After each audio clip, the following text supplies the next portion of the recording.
Muy hermanos, estamos hace unos domingos estudiando acerca de matrimonio y familia.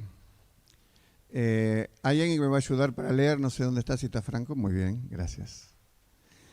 Vamos a abrir la Biblia en el Evangelio de Marcos, capítulo 10. Los evangelios todos, especialmente Mateo, Marcos, Lucas y no Juan, aunque Juan también tiene esta característica, siempre en los últimos capítulos se dedican a la última semana o las últimas semanas del ministerio de Jesús. Y aquí en Marcos, capítulo 10, ahora vamos a leerlo, estamos viendo que Jesús deja la parte norte de la Tierra Santa o las tierras bíblicas para dirigirse, por supuesto el objetivo final era llegar a Jerusalén, pero va a pasar por la región de Judea. Y el episodio de hoy que vamos a leer ocurre en lo que se llama hoy el país de Jordania. Jordania está enfrente del río Jordán. Del Jordán para este lado, para occidente, está, así Jordania y está Israel. Y esto es un detalle importante, porque uno dice a veces, ¿y por qué la Biblia a veces da detalles geográficos? Muchas veces tienen que ver y ayudan, es el contexto geográfico, a determinar por qué se está tratando un determinado tema. Así que vamos a leer, por favor, Franco, lee del versículo 1 al 11. Marcos 10, del 1 al 11. Levantándose de allí, vino a la región de Judea y al otro lado de Jordán, y volvió al pueblo a juntarse a él, y de nuevo les enseñaba como solía. Y se acercaron los fariseos y le preguntaron para tentarle si era lícito al marido repudiar a su mujer. Él respondiendo les dijo: ¿qué os mandó Moisés? Ellos dijeron: Moisés permitió dar carta de divorcio y repudiarla. Y respondiendo Jesús les dijo: por la dureza de vuestro corazón os escribió este mandamiento. Pero al principio de la creación, varón y hembra los hizo Dios. Por esto dejará el hombre a su padre y a su madre, y se unirá a su mujer, y los dos serán una sola carne. Así que no son ya más dos, sino uno. Por tanto, lo que Dios juntó no lo separa el hombre. En casa volvieron los discípulos a preguntarle de lo mismo, y les dijo: cualquiera que repudia a su mujer y se casa con otra, comete adulterio contra ella. Hasta el 12. Y si la mujer repudia a su marido, se casa con otro, comete adulterio. Muy bien, hay un erudito bíblico que se consulta mucho los maestros de la iglesia, y que es muy bueno, Tom McKee. Dice que nosotros cuando leemos la Biblia, nos damos cuenta, pero la Biblia nos lee a nosotros. Este pasaje que leyó Franco, Jesús no está dando una clase sobre el divorcio. Esto no tiene que quedar bien claro porque incide en la interpretación. No está dando clase de divorcio. Si uno quiere saber la enseñanza del divorcio en la Biblia, está en otro lado. Ahora, ¿cuál es la razón por la cual Jesús trata este tema tan duro? Porque Jesús va a responder una trampa, una emboscada que le hicieron los líderes religiosos intelectuales de Israel llamados los fariseos. Ahora, según leímos en el versículo 1, dice que Jesús se fue, uno dice ¿de dónde? Leyendo el capítulo anterior, sabemos que estaba en Capernaum, el norte, donde la mayoría de sus discípulos fueron tomados de su lugar, la Galilea, uno de los lugares de mayor ignorancia. Por eso, cuando Jesús se fue a vivir a Nazaret, después de nacer en Belén, ¿qué preguntaba la gente? De Nazaret puede ser algo bueno, porque toda esa región estaba caracterizada por la falta de instrucción. Ahora, esto de que Jesús sale, va a la región de Judea, al otro lado de Jordán, no solamente tenía como auditorio ese grupo malvado, malintencionado, haciendo preguntas. Dice clarito el texto bíblico que le hicieron la pregunta para tentarle. Así que esa gente no buscaba la verdad. Buscaba aprovecharse hasta cuándo, este sería el llamado muchas veces en los eruditos, el lado negativo de la ley. Ellos querían aprovechar hasta cuándo se podían estirar para aprovecharse de las bondades de la ley. Y sabiendo, como leímos en Gálatas 5, 13 y 14, hablando de la libertad cristiana, y allí dice, verso 14, que la conducción de la ley es para llamarnos al amor. Esta gente no estaba de ninguna manera buscando el amor, sino estaba buscando su interés propio. Y buscaron la emboscada en un lugar especial, porque esto es el lugar Perea, que es Jordania. Era un lugar donde había acontecido, bajo el reinado de Herodes Antipas, la muerte de Juan el Bautista. ¿A Juan el Bautista qué le hicieron? Le cortaron la cabeza. ¿Cuál fue la causa de esto? Principalmente la causa era que este rey era corrupto y había hecho un divorcio no santo para casarse con su cuñada, Herodías. Y tanto fue, uno se pregunta, bueno, era una sociedad parecida a nuestra, donde todo estaba permitido, aunque la ley de Dios estaba presente, pero ellos jugaban con la ley de Dios.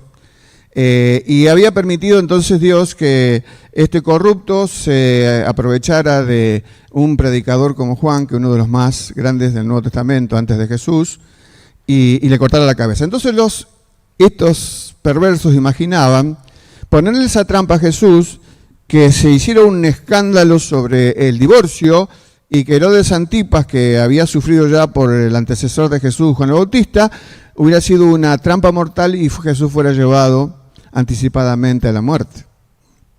Así que esa es la razón por la cual le introduce este dato geográfico. Dice, pero ¿para qué queremos saber que las preguntas fueron en Perea, en la zona sur? Bueno, ahí está la razón en la cual coinciden muchos eruditos.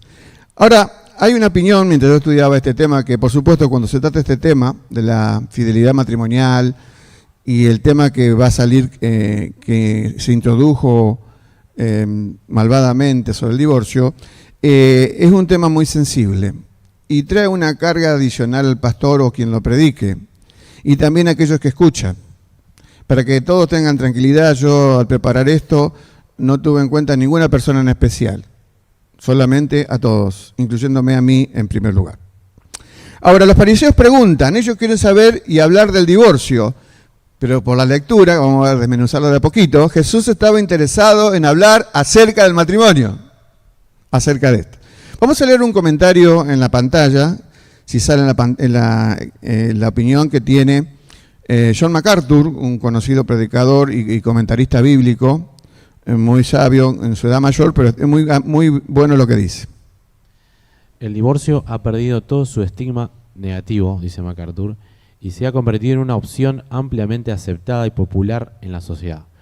A medida que la Iglesia se deja moldear por la cultura, también el divorcio se vuelve cada vez más aceptado y común en ella.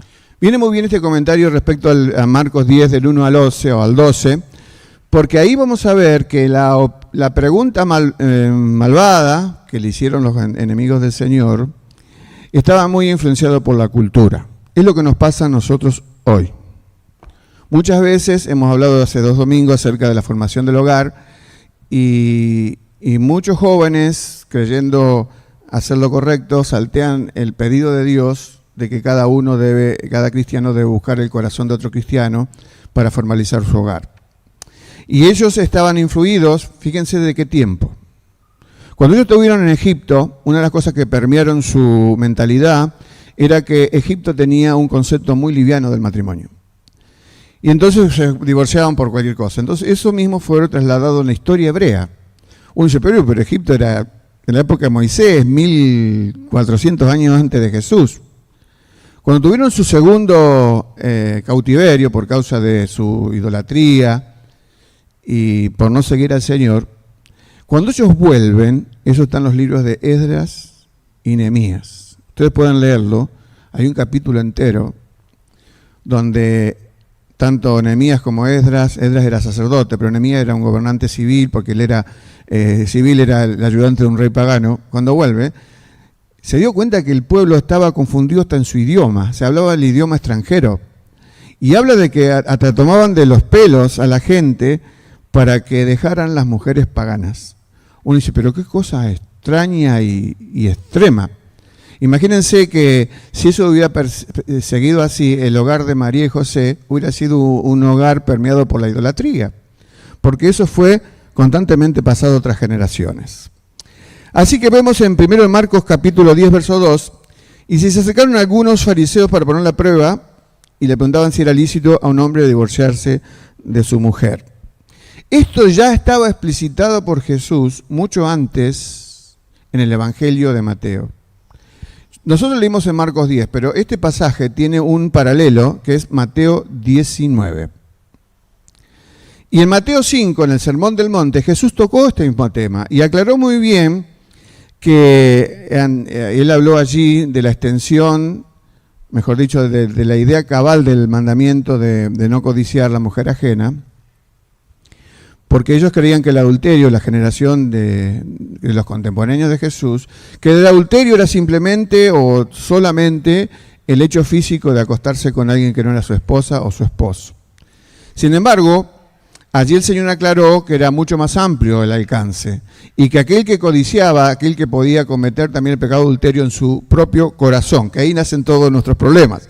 Así que esta pregunta estaba de más, porque el de Marcos 10, el de preguntar si era lícito divorciarse de la mujer por cualquier causa. Ya en Mateo 5 Jesús ya había establecido que eso no. Hay una frase que mientras estudiaba me llamó la atención y que quiero repetirla, porque tengo un competidor por ahí. El matrimonio no pretende hacer nuestras vidas más fáciles y peores. El matrimonio quiere hacerlas más difíciles y mejores.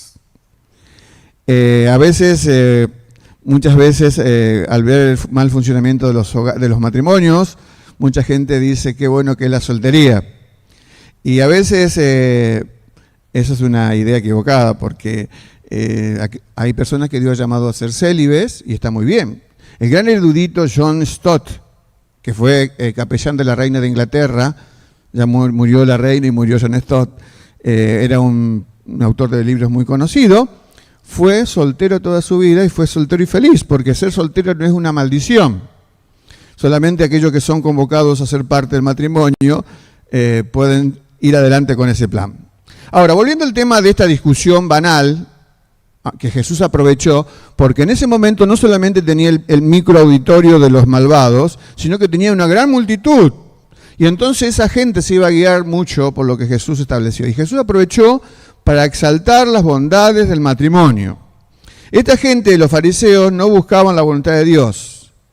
Solamente estaban preocupados por ellos y no por hacer la voluntad de Dios. Ojo, porque traspasando el tiempo, ellos tenían muchas intenciones de ser estrictos cumplidores de reglas. Mi hermano, el cristianismo, el ser cristiano, no es ser un cumplidor de reglas, es buscar vivir en cómo agradar a Dios. Y agradando a Dios cuando vivimos con generosidad, poniendo a Dios en primer lugar y amando a nuestro prójimo. Ahora, ¿qué citaban ellos? Porque la pregunta era si era lícito divorciarse un hombre de una mujer. Generalmente, si uno lee el texto bíblico, el que tenía potestad de divorcio era el hombre. Si ustedes leen, por ejemplo, en Deuteronomio 24, que está dentro del Pentateuco, posiblemente esa era la cita que tenían en mente estos enemigos. Y en Mateo 24 se establece un caso particular, y se los cuento para el resumen, por qué el Señor posiblemente estableció esa regla. Y decía esto: si alguien se casa con una mujer y encuentra en ella algo indecente, le permitía darle carta de divorcio o carta de repudio, son sinónimos. Y la mujer estaba libre de formalizar un nuevo hogar. Ahora, si al formalizar ese nuevo hogar, ese segundo esposo, acontecía que moría, o ese esposo tomaba la trágica decisión de divorciarse de su mujer, lo que dice Deuteronomio 24 está exclusivamente para decir lo que voy a decir ahora. El hombre primero que se había divorciado, no tenía derecho de tomar de nuevo a la mujer a la que despidió para que se casara con otro y que había quedado viuda o que había resultado por un segundo divorcio. Ahora uno dice, ¿y por qué esa regla? Porque el Deuteronomio es un libro que se escribió por Moisés a la generación joven que había sido la sucesora de la generación del desierto. Ellos no habían sido testigos presenciales de la revelación de los 10 mandamientos, que Dios se los dio a Moisés y luego Moisés al pueblo. sino que lo recibieron por relación indirecta. Moisés repite, por eso deute quiere decir repetición, y no miolei. Entonces esa generación debió escucharla por segunda vez. Y entonces allí deducimos que el divorcio había sido un contagio de lo que habían vivido en el mundo imperialista egipcio, que era la primera potencia del mundo que menospreciaba el matrimonio. Bueno, ahora Jesús pone, placa 3, freno y moderación. Freno y moderación. ¿Por qué? ¿Cómo responde Jesús a la pregunta? Acá, los que yo estuve consultando, Jesús no respondió directamente a la pregunta. La pregunta de que si es lícito divorciarse por cualquier causa. Aunque va a hacer una afirmación magistral. Jesús va a citar y le pregunta, responde una pregunta con otra pregunta, algo que muchas veces decimos, eso no se hace. ¿Qué preguntó Jesús? ¿Qué les mandó Moisés? ¿Qué interpretamos de esa pregunta sobre pregunta? Que Jesús apeló a la Escritura. Y entonces no era importante la opinión de un rabino o la escuela rabínica, porque todas estas cosas que pasaron sobre la desacreditación del matrimonio y el hecho de esta ley de Deuteronomio 24, lo que Dios estaba indicando al hombre, que a causa de nuestro egoísmo humano, especialmente los hombres que tenían la facultad de divorciarse, eran hombres injustos que repudiaban a sus mujeres por cualquier causa. Yo leí creo que Josefo decía que si a una mujer tenía mal aliento, también era causa de divorcio. Estamos hablando de locuras. O que si mostraba el tobillo, una cosa incomprensible. Aunque el Deuteronomio 24 decía si ella era una cosa indecente.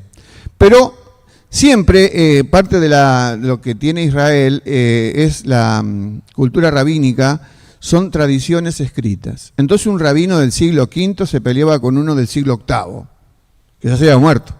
Después moría él y otro peleaba con sus ideas, me refiero. Entonces había dos escuelas en la época de Jesús. Y en realidad, solapadamente, a Jesús le están preguntando, ¿cuál de las dos escuelas rabínicas tiene razón Jesús? Jesús no se inclinó por ninguna. Una se llamaba Hillel, esa era muy generosa con las razones, todas estaban incluidas, cualquiera podía. Y la otra, que se llamaba Shammai, esa era más conservadora y preservadora del matrimonio. Pero a Jesús no le interesaba decir, este tiene razón o este. ¿Qué dijo Moisés? Cuando dice que dijo Moisés, es decir, ¿qué dijo Dios? Porque Dios utilizó a Moisés como el transcriptor de lo que Dios reveló. Así que lo que estaba preguntando Moisés, ¿qué dice la ley de Dios? ¿Qué dice Dios mismo? Por eso es una regla importantísima aún sacada de este texto. Ahora, Jesús descansaba plenamente en la autoridad de las Escrituras, no en la opinión de los hombres. Por eso lo que va a citar, no solo, los fariseos trataron de citarle Deuteronomio 24, en el caso de que dije de excepción, que la primera mujer repudiada no podía volver a su marido. Entonces le estaba diciendo, ojos hombres injustos, si deciden dar carta de divorcio, sepan que no hay vuelta atrás. Era como que Dios ponía un límite para que eso ocurriera. Ahora Jesús va a ir más allá del Deuteronomio, va a ir a la constitución del hogar, texto que estuvimos viendo hace 2 domingos, que es Génesis 2:24. Por tanto, dejará el hombre a su padre y a su madre y se unirá a su mujer y los dos serán una sola carne. Jesús, por supuesto, lo citó casi textual, porque son solamente diferencias de traducción. Lo dice el versículo 7 de Marcos 10. Jesús está diciendo, no vengan con ideas modernas, no vengan con causales locas de divorcio, sino que mi opinión es que lo único que hay que consultar es el origen de todo esto. Ahora, los fariseos estaban en otra. No les interesaba conocer la verdad. Ellos querían ver que tanto el Señor les permitía hacer más allá de lo que estaba escrito, pero sin pecar.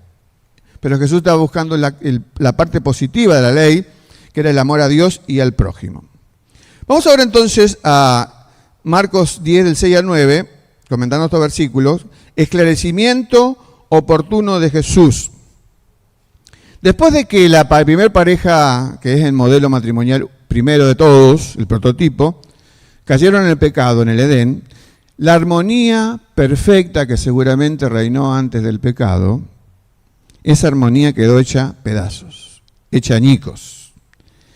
Y encontramos que luego del pecado, lo estuvimos viendo muy bien explicado por los maestros y los otros pastores, que la relación entre hombre y mujer luego del pecado cambió. ¿Se acuerdan la famosa frase, tu deseo será para tu marido? Y hay dos veces solamente en el Antiguo Testamento que está la palabra deseo. En el original hebreo, con esta intención. Dice, y tu deseo será para tu marido y él se enseñoreará de ti. Tomará gobierno. Y siempre va a existir, por causa del pecado, una competición entre ambos, que sigue hasta nuestros días.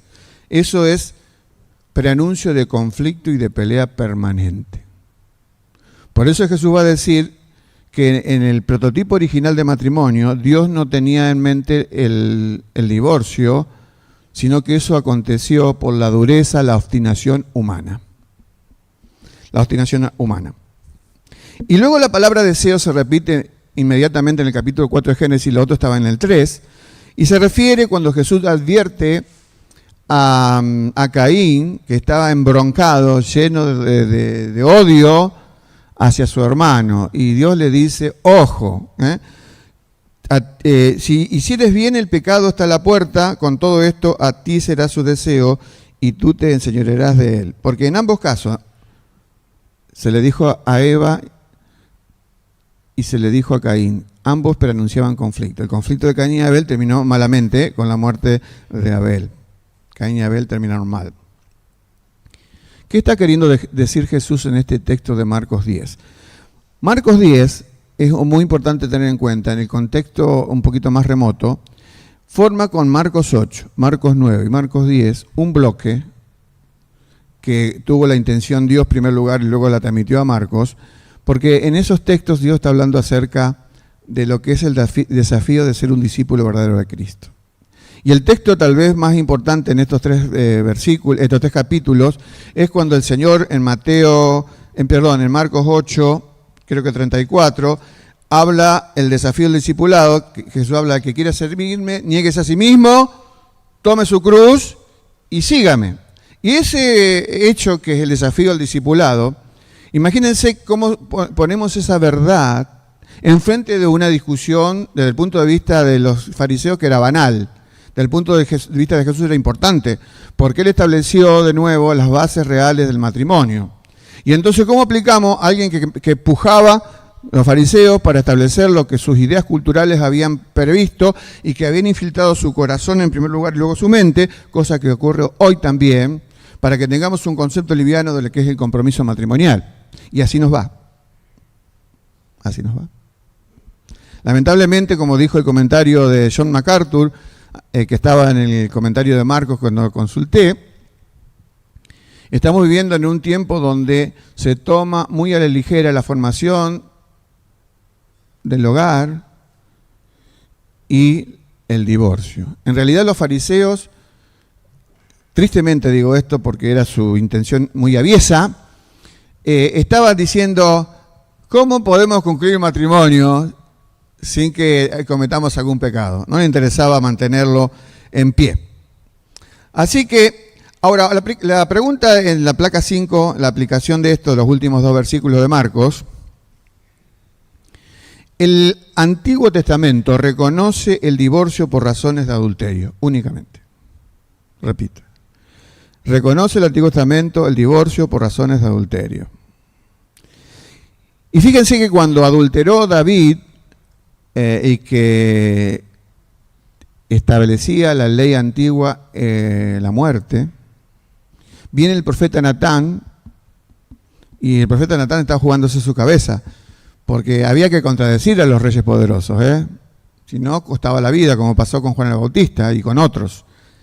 Y David recibe una palabra específica de Dios, que dice que su pecado, que era grave, había sido perdonado, y que estaba eximido de morir. No hay tiempo de buscar, pero es en 2 de Samuel 12:13. Ahora, es llamativo lo que voy a decir ahora del Antiguo Testamento. Israel, las 12 tribus famosas de Israel que se conformaron según el Génesis, hijos de Jacob, con el tiempo se formó una nación única. Pero esa nación, luego del rey Salomón, se dividió en dos. Y una se llamó Israel en el norte y otra en el sur se llamó Judá. Ahí estaba Jerusalén. Y Dios le escribe en el Antiguo Testamento, a través de Isaías y de Jeremías, a los dos grupos. Uno no existió más luego de un tiempo, porque Israel fue llevada por los asirios, y es una incógnita hasta el día de hoy, en tiempos modernos, gente que es judía de sangre y no lo sabe. Y con esa nación que es Israel, dice Dios en Isaías 50, verso 1, y en Jeremías 3:8, que Israel cometió adulterio espiritual y su relación con Dios se quebrantó. Así que el que se divorcia, miren lo que estoy diciendo, es Dios de su pueblo. Pero con Judá no. Judá, aunque cometió el mismo pecado de idolatría, aunque lo prolongó en el tiempo y existió por más tiempo en la historia, dice allí Jeremías, cometió el pecado que es el único que permite el divorcio, es la infidelidad espiritual. Lo dice Jeremías 3:8. Y luego el segundo ejemplo, que también es del Antiguo Testamento, pero está relatado en el Nuevo, es de José. Cuando José se entera que María va a ser madre, dice la Biblia que ellos estaban comprometidos a una institución que no existe más hoy, que se llamaba el desposorio, que tenía una calidad de valor equiparable al matrimonio. ¿Qué dice la Biblia? ¿Qué hizo José? Quiso dejarla secretamente. ¿Por qué? Porque José sabía que en medio de su pueblo este hecho permitía el repudio o el divorcio, cosa que no lo hizo por indicación divina, que había que estar en los pies en los zapatos o en las sandalias, diríamos, de José, porque el que recibió el aviso de ser madre era María, pero bueno, luego tuvo otras indicaciones de José, hasta también llevarlo a Egipto a Jesús cuando nació. Así que en definitiva, en base, vuelvo a decir, el pasaje de Marcos 10 no es un tratado acerca del divorcio, pero como lo toca, hay que hacer alguna aclaración, y esta es la aclaración que va ahora. El adulterio era la única causa de divorcio en el Antiguo Testamento. El Nuevo Testamento, y allá en boca de Jesús, también afirma que el adulterio es la base del divorcio. Lo dice no específicamente en Marcos, sino el mismo pasaje, el mismo episodio, relatado por Mateo. En Mateo 19, versículo 9, dice que el que se divorcia comete adulterio excepto por causa de fornicación. ¿Qué es fornicación? Es un pecado de impureza sexual que es muy amplio. Puede ser el incesto, la homosexualidad, en la fornicación y el adulterio propiamente dicho. No voy a definir las palabras porque creo que ustedes ya las saben. Así que volviendo al caso de Jesús, frente a esta pregunta malvada, no respondió la pregunta, placa 6, que le hicieron sus detractores. Uno dice, ¿por qué no la respondió? Bueno, hay maneras de pensar que pueden ser acertadas y yo tengo dos razones. En primer lugar, uno que es bien conocida por el texto, que ellos le preguntaron para tentarle. Así que Jesús vio que no era una pregunta sincera y que era una emboscada, una trampa vil, y que ellos no tenían ningún interés en conocer mejor las Escrituras. Buscaban su propio interés. Ojo con nosotros también.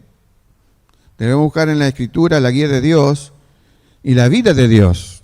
Por eso es necesario no solamente el saber, sino el conocer. Ya lo explicamos hace 15 días. El saber me conecta con el intelecto solamente. Pero no basta con el intelecto para la vida cristiana. Sí es necesario, sí, pero tiene que estar involucrado el corazón. Por eso el Señor manda y llama a que le conozcamos.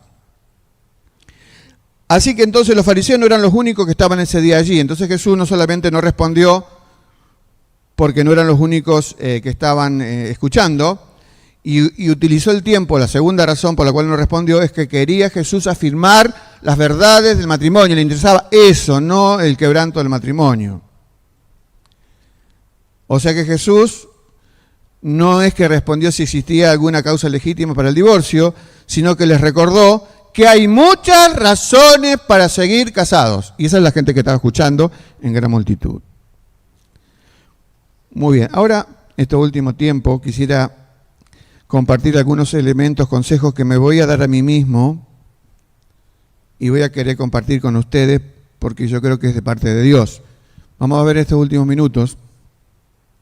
Consejos de Dios para los casados, consejos de Dios para los solteros y consejos de Dios para aquellos que han tenido la desgracia de divorciarse.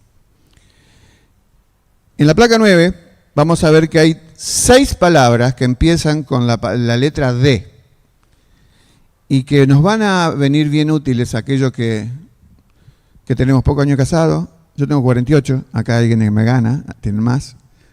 No importa, no es una competencia esto. Pero lo importante es que nos puede ayudar. Allí en la parte de la izquierda empiezan las 6 D. Primero tenemos que tener decisión. ¿Qué decisión?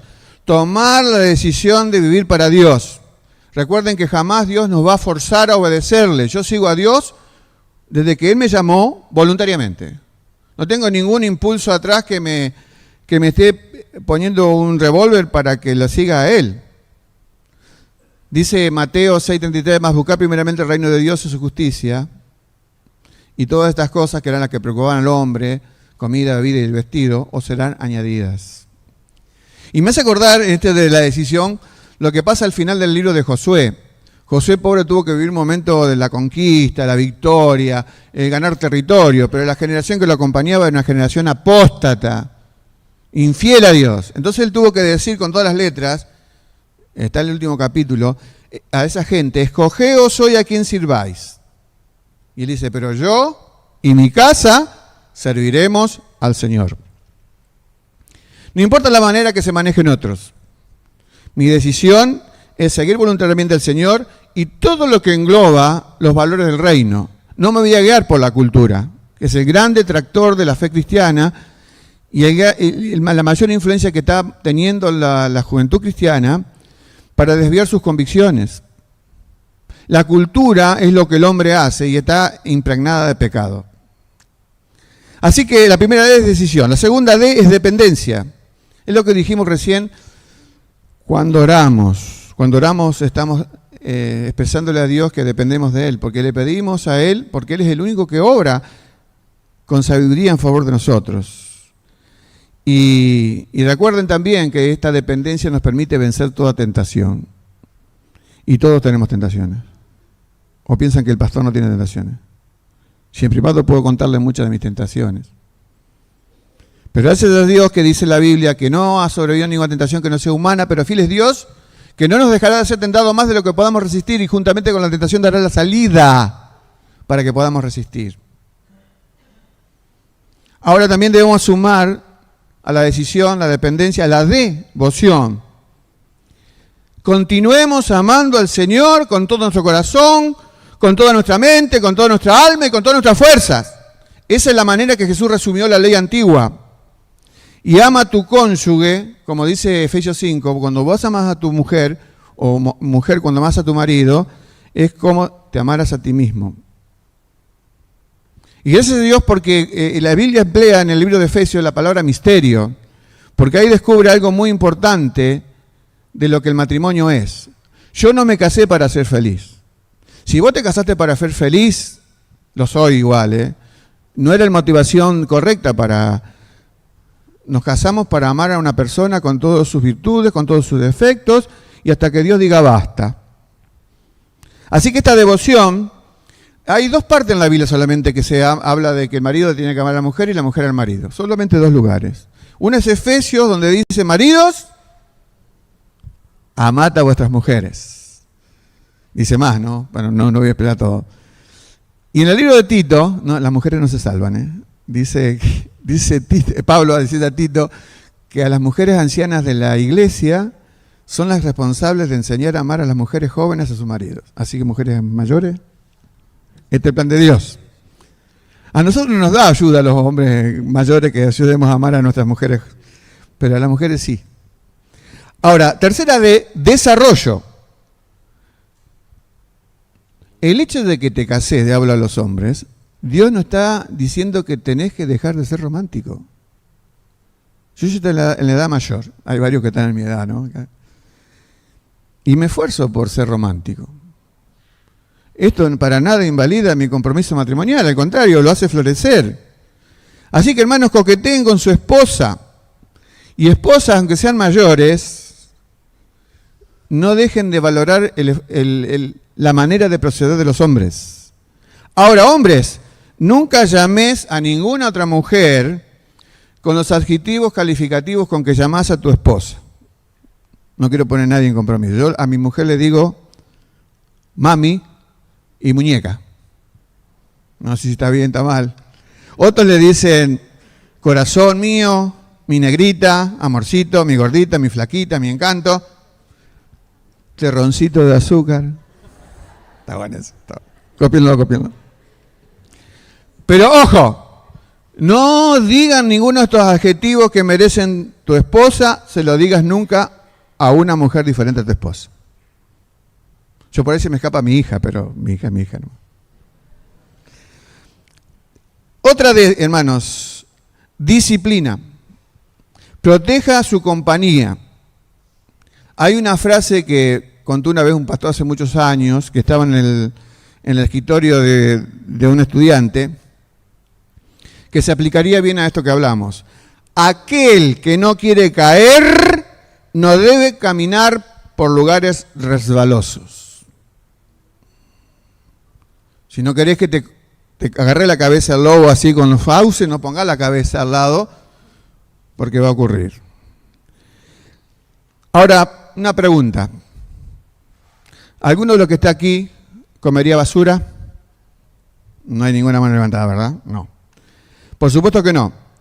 Pero ojo, porque a veces ponemos basura en nuestra mente a través de los ojos. Entonces, ¿por qué convertir a tu corazón en un basurero? No hay nada más feo. A veces me ha tocado andar con el auto atrás de un camión de la basura. El olor hediondo es terrible. Pero hermano, ¿por qué convertir a tu corazón en un camión de basura y aceptando la basura de todo el mundo? Por eso, mi hermano, mi hermana, mantenete puro y limpio. Ten cuidado con lo que pones frente a tus ojos. Muchas veces, aquellos que vemos alguna película por ahí, tenemos que cambiar y uno ya tiene cantidad de años, pero igual me molestan y me agreden y es un factor de tentación. Ver cosas impuras, a lo mejor viendo no estoy hablando de ver una película pornográfica, eso ya, por supuesto que está totalmente, es degradante. Así que debemos ser disciplinados y debemos ver que si somos disciplinados en el dormir, en la dieta, que a veces nos cuesta, y en otros menesteres, será mucho más fácil tener una vida disciplinada en la vida sexual. Así que decisión, dependencia, devoción a Dios, desarrollo, o sea, el matrimonio es como un jardín que hay que cultivar. Claro que cuesta cuando vos te bajás porque el suelo está muy lejos y cuesta sacar a veces las malezas y combatir hormigas y lo que sea en un jardín. Y el desarrollo del matrimonio lo merece, dedicar tiempo especial, lavarle los platos a tu señora, invitarla a tomar un café, hacer las cosas pesadas en la casa. Yo no tengo muchas habilidades, pero hago lo que puedo, haciendo las compras y otras cosas que pueden ser de ayuda para ella. Y luego la determinación. Quiero decir, decídalo una vez por todas. Había un pastor itinerante que leía un libro hace muchos años, que lo invitaban a predicar en muchos lugares y estaba en hoteles lejos de su casa. Y siempre cuando iba a tomar desayuno o algo así, siempre había un factor de tentación, me refiero a una mujer. Y él decía, lo digo en el nivel, era un norteamericano, lo digo en latinoamericano, ¿para qué subirme a un Fiat 600 si tengo un Mercedes-Benz en el garaje de mi casa? ¿Se entiende? A veces hay opciones que son muy equivocadas, pero esas opciones hay que tomarlas antes de salir. Eso es lo que decía en el libro. No vas a decidir en el momento que tenés que estar frente a la tentación. Decidí mucho antes de tener este pacto. Eso hizo Job. Job dijo, hice un pacto con mis ojos. ¿Cómo pues había yo de mirar a una virgen? Lo dice el libro de Job. Y eso que la mujer no fue muy solidaria con él, porque cuando estaba enfermo, maldice a Dios y morite. O como dice David en el Salmo 57, pronto está mi corazón, oh Dios, mi corazón está dispuesto. Mis hermanos, mis amigos, el matrimonio no es un juego. Y el divorcio no es el único mal que lo afecta. El matrimonio es un pacto de compañía, lo dice Proverbios 2:17. Ella te librará de la mujer extraña, habla de la sabiduría y de la compañía de tu esposa, de la desconocida que le lisonjea con sus palabras. Un elemento que también es un factor dañino para el matrimonio es el ser indiferentes hacia nuestro cónyuge. Eso también es incumplir el papel que Dios le asignó a tu matrimonio, que debe ser completarse el uno al otro. Como estuvimos viendo en el Génesis. No es la costilla, mala traducción, es la mitad con la otra mitad que hacen un ser completo. Así que cuando nos casamos, bueno, hay un refrán popular que dice mi media naranja, estaría bien pero la frase original es la mitad con la otra mitad. Y dice la Biblia que muestra que no se puede quebrantar el pacto matrimonial sin sufrir las consecuencias. Es lo mismo que yo digo, vamos a pasar la mano por el fuego y no va a pasar nada. No, te va a pasar, te vas a quemar y va a tener un problema desagradable. Y la Biblia dice, el que ama a su mujer, a sí mismo, se ama. Muy bien. El que ama a su mujer, a sí mismo se ama. Ahora, vuelvo a la idea que mencioné recién. No fue diseñado el matrimonio para que sean felices. Muéstrenme un versículo de la Biblia que dice que el matrimonio es para ser feliz. No está. No lo busquen porque no está. O otra idea equivocada que causa muchos divorcios. Para que la otra persona con la que me caso supla lo que yo entiendo que son mis necesidades.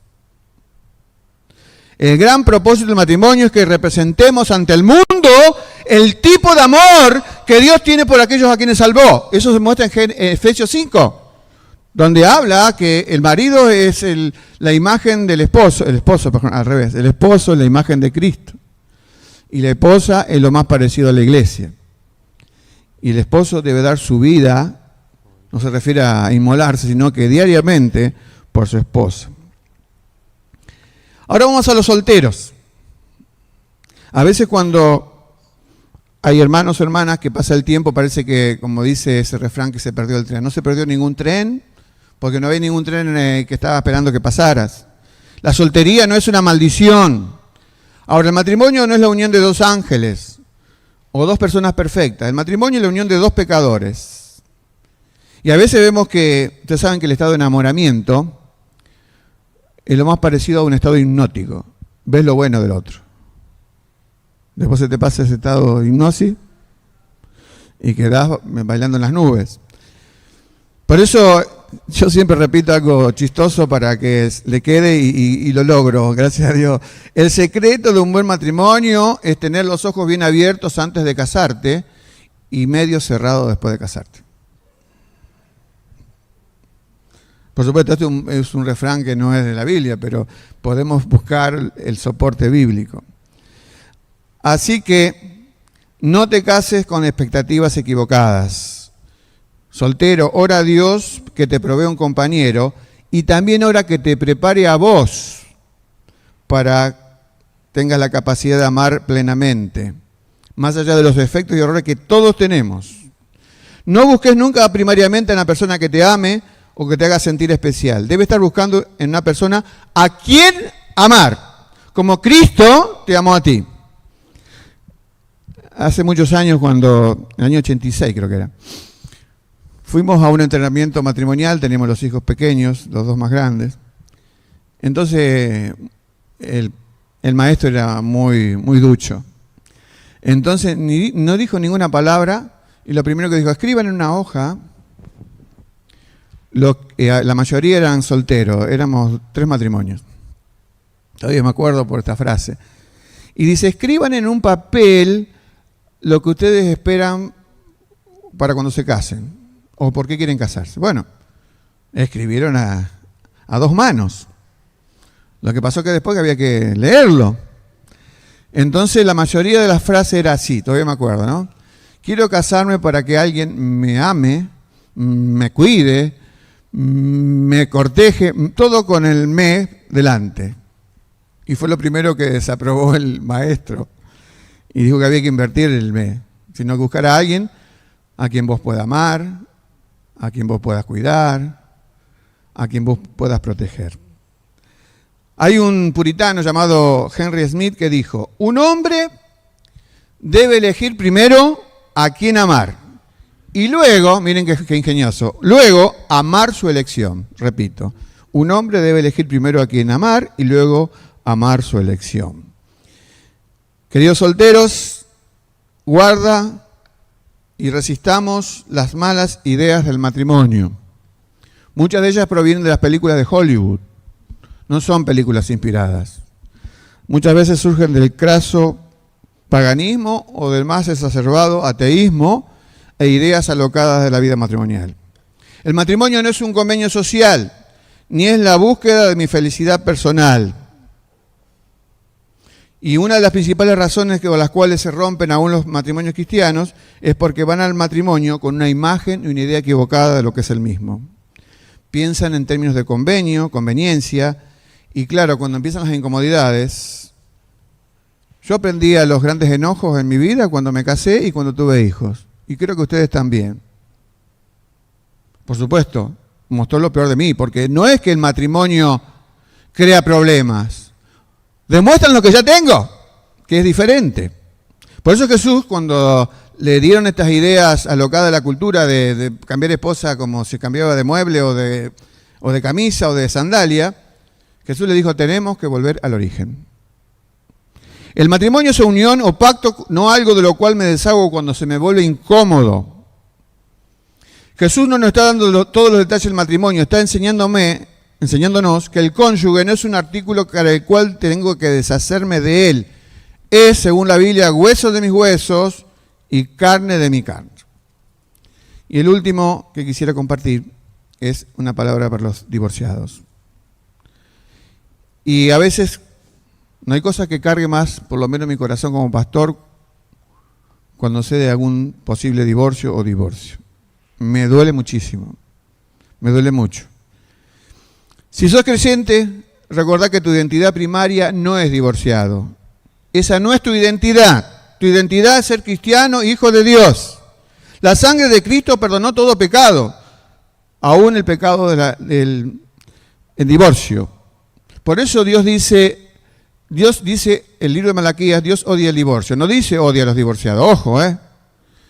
¿Por qué odia a Dios el divorcio? Porque sabe el dolor profundo que causa. Yo tengo familiares de los dos lados, de parte de mi esposa y mío, que están divorciados.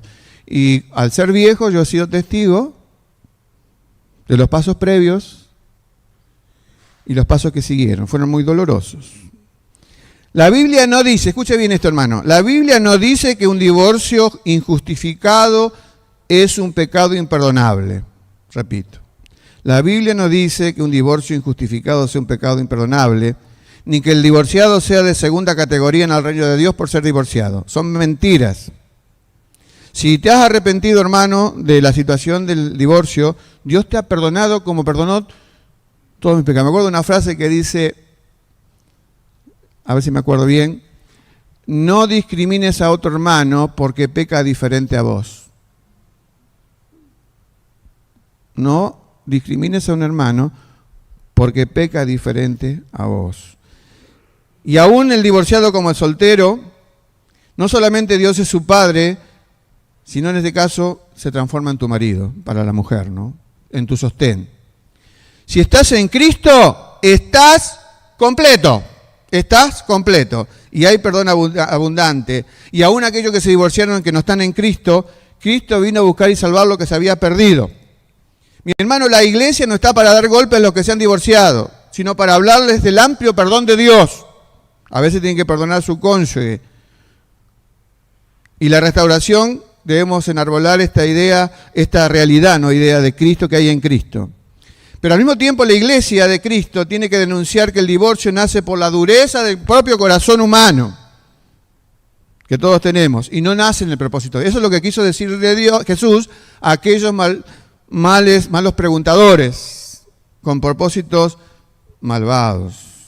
Dios aborrece el divorcio, pero no al divorciado, y aborrece el divorcio ¿por qué? Porque causa mucho dolor. Cuando el profeta Malaquías habla del tema, porque él está tocado mucho en el libro de Malaquías, y especialmente era el liderazgo, los sacerdotes, él les dice, en otras palabras, divorciarte de tu esposa es abrumarla de crueldad. Y por último, este texto de Marcos 10, dije yo, está en medio de un contexto más amplio que es Marcos 8, Marcos 9 y Marcos 10. ¿Y cuál es el corazón de la enseñanza en ese espacio del libro de Marcos? Es que el reino de Dios, a que es discípulo de Cristo, afecta a todas las áreas de tu vida. Y Jesús está llamándote a vivir a la luz del reino de Dios. ¿Y eso qué implica? Implica que vamos a estar en lucha y en guerra continua contra los valores de la cultura, como lo fue en el caso de los discípulos. También es en cada época donde vivimos los cristianos, que queremos vivir en obediencia a Dios. Y vivir en obediencia a Dios implica muchas veces ir contra la cultura. Me acuerdo cuando estaba en el secundario y yo hablaba de los ideales del matrimonio cristiano, me miraban con rareza. Y eso que en ese momento la razón para la vida íntima era si se quieren, ¿por qué no? Ahora ya ni eso es. Dijimos que es cuestión de erotismo, cuestión de piel, sin ningún tipo de espera. Por eso entendamos bien, el divorcio surge de la dureza del corazón del hombre. Así que un discípulo verdadero de Cristo, ¿por qué debería rechazar el divorcio? Porque Dios nos ha llamado a negarnos a nosotros mismos, a tomar la cruz y a seguirle. Y uno se pregunta, en base a Marcos 10, ¿se aplica también al matrimonio? Sí, por supuesto, porque el reino de Dios es abarcativo de todas las áreas de la vida.